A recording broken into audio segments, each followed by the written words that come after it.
Le Soudan, vous le savez, est plongé dans une guerre fratricide depuis avril 2023 entre l'armée régulière et les forces de soutien rapide. Le conflit aurait fait plus de 200 000 morts et plus de 13 millions de déplacés.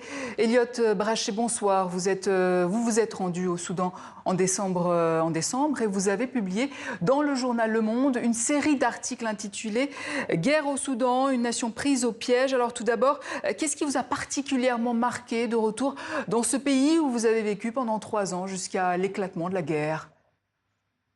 Eh bien, vous l'avez mentionné, c'est d'abord l'ampleur de la crise de déplacement de population, la plus grave au monde d'ailleurs. Pendant plusieurs semaines, avec mon ami photographe Abdelmonem Aïssa, on a sillonné les routes de Port-Soudan jusqu'au nord du pays, puis dans la capitale Khartoum et jusqu'à El Obeid dans le Kordofan. Et ce qui frappe vraiment, c'est une population, des communautés entières, éparpillées, mélangées. C'est un brassage immense de population à cause des combats qui sont extrêmement violents. Des millions de Soudanais ont été chassés de chez eux, ils ont trouvé refuge aux abords des villes, dans des villages lointains, souvent des camps de déplacés, parfois accueillis chez l'habitant.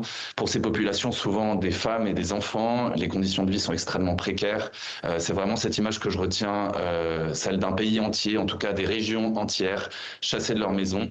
Et cela crée à la fois des tensions communautaires, une crise humanitaire, mais aussi un resserrement des liens parfois avec des solidarités locales qui se créent.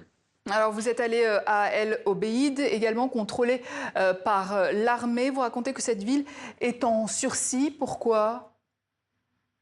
Oui, parce que la ville d'El Obeid, elle n'est reliée à l'est du pays que par une unique route devenue extrêmement stratégique. C'est une fine route qui s'étire sur 300 km depuis la ville la plus proche, Kosti, qui file à travers le désert. Et presque chaque semaine, ce cordon ombilical est frappé par les drones des paramilitaires.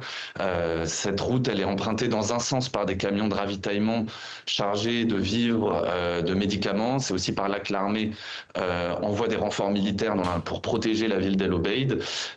Et dans l'autre sens, c'est par cette route que fuient des familles entières qui craignent en fait une attaque imminente des forces de soutien rapide. Car en fait, depuis la prise d'El Fasher, la capitale du nord du Darfour, au prix d'un bain de sang qui a fait des milliers de morts, il faut le rappeler, la milice du général Hemeti amasse ses troupes au Kordofan. El Obeid est cerné dans un rayon qui varie de 30 à 50 km.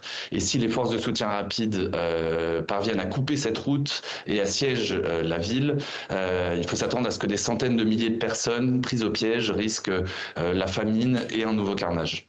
Alors, plusieurs de vos reportages, Elliot, sont écrits depuis Khartoum, la capitale. C'est là-bas que les premiers coups de feu ont été tirés le 15 avril 2023. La moitié de ces 8 millions d'habitants ont fui les combats.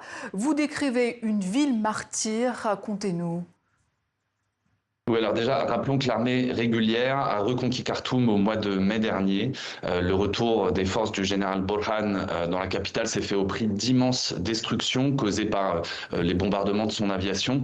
On y arpente dans le centre-ville des rues souvent désertes. Il y a vraiment un silence troublant.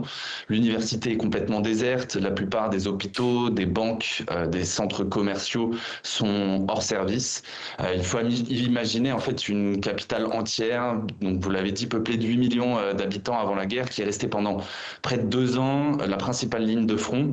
Mais depuis sa reprise par l'armée, la vie revient lentement quand même, progressivement. On a interviewé des commerçants qui reviennent, des employés, des fonctionnaires. Là, début janvier, le gouvernement transféré à Port-Soudan au début de la guerre vient d'annoncer son retour à Khartoum, mais l'électricité n'est pas tout à fait rétablie et la reconstruction prendra du temps, beaucoup de temps, des centaines de millions de dollars. Et surtout, si la guerre s'est éloignée, rien n'indique qu'elle ne pourrait pas revenir. Khartoum n'est pas à l'abri des drones des paramilitaires. Donc voilà, le danger reste présent, même si l'ONU indique qu'environ 1 million de personnes sont déjà revenues à Khartoum. Alors, vous avez également publié un reportage intitulé « Le royaume des Chamassa » sur les enfants des rues à Khartoum, pris au cœur de la guerre. Pourquoi ce choix ? Bien, c'était important pour nous de raconter la guerre à hauteur d'enfants. Rappelons-le, c'est près de 5 millions d'enfants déplacés par les combats, plus de 10 millions qui sont hors du système éducatif. Et on voulait se concentrer sur ces enfants invisibles qu'on surnomme au Soudan les Shammassa, ça veut dire les enfants du soleil. Ce sont des gamins des rues, ils sont ramasseurs d'ordures, cireurs de chaussures, ils font briller les bagnoles de la capitale, comme ils disent. Pour eux, la guerre n'a pas commencé le 15 avril. Ils sont très souvent issus des régions marginalisées du pays, souvent en proie au conflit armé depuis des décennies. Donc ça fait bien avant la guerre, ils se sont retrouvés plongés dans la violence des rues. Et quand les FSR, les forces de soutien rapide, étaient à Khartoum, certains se sont fait embrigader, ils ont pris les armes, ils ont participé au pillage.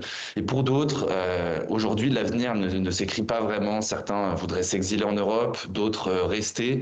En fait, on peut dire qu'après l'urbicide de Khartoum, la destruction de la capitale, cette guerre a aussi causé un futuricide pour toute une génération de jeunes Soudanais. Elliot Brachet, merci à vous.